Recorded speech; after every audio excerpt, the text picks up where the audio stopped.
జటాధరాయ శివుడు ఎందుకు జటలు ధరించి ఉంటాడు? నిత్యము తపస్సులో ఉంటాడు. శివుడికి రెండే భంగిమలు, ఉంటే లింగ రూపం లేదా తపో రూపం.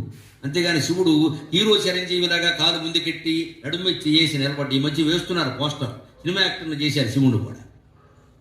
ఇలా నిలబడడం అలా నిలబడడం ఇవన్నీ ఉండవు. ఆయన ఉంటే శివలింగ రూపం. మానవ రూపంలో కరచరణాలతో ఉంటే రెండే రూపాలు, ఒకటి నటరాజస్వామి నాట్యం చేస్తాడు, లేదా తపోభంగిమలో. అంతకుమించి శివుడు క్యాలెండర్ ఉంది అంటే వేసిన వాడు ఓవర్ యాక్షన్. శివుడు అలా ఉన్నాడు.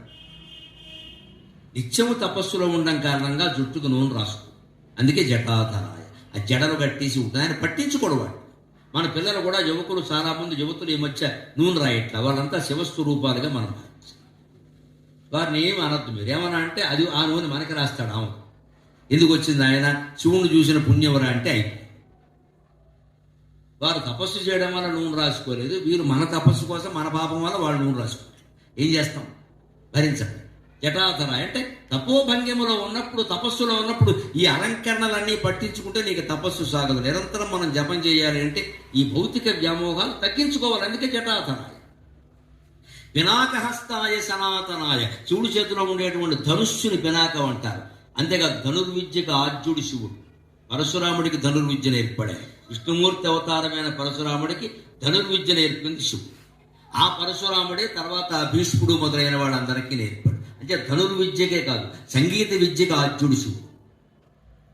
సంగీతాన్ని గురించిన ప్రసిద్ధమైన శ్లోకం ఉంటుంది. శిష్యుడు వేత్తి పశురు వేత్తి వేత్తి గానరసం పణిగి అంతవరకు చెబుతారు. తర్వాత చెప్పరు చాలా మంది. సయేవ శంకరో వేత్తి నారదో వేత్తివా నవా, అది రెండవ భాగం. శిష్యుడు వేత్తి పశురు వేత్తి వేత్తి గానరసం ఫణికి సయేవ శంకరో వేత్తి నారదో వేత్తివా నవ. శిశువుకు తెలుసు సంగీతం తలలోపుతుంది, శిశువు అంటారు. పశువు తలలోపుతుంది, అలాగే పాము తలలోపుతుంది. కానీ నిజానికి ఈ మూడు కైలాసానికి సంబంధించినవి. శిశువు అంటే కుమారస్వామి, పశువు అంటే నందీశ్వరుడు, పాము అంటే శివుడు మెడలో నాగరాజు. వేత్తి గానరసం ఫణికి. అందుకే సంగీతం గురించిన సర్వ పరిజ్ఞానం సర్వజ్ఞుడు ఎవరంటే శివుడు ఒక్కడే. సయేవ శంకరో వేత్తి నారదో వేత్తివా నవా.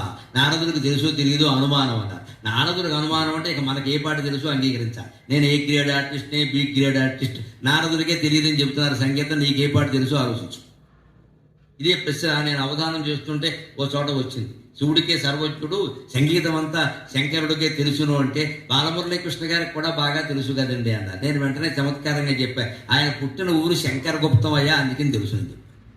సంగీతానికి ఆద్యుడు శివుడు, ధనుర్విద్యకు ఆద్యుడు శివుడు, అక్షరాభ్యాసానికి ఆద్యుడు. అందుకే మనం అక్షరాభ్యాసంలో విష్ణువు పేరు రాయం, ఇంద్రుడి పేరు రాయం, ఏ దేవుడి పేరు రాయం, ఓం నమః శివాయ. అది బీజాక్షరాలతో సహా రాస్తే యథావిధి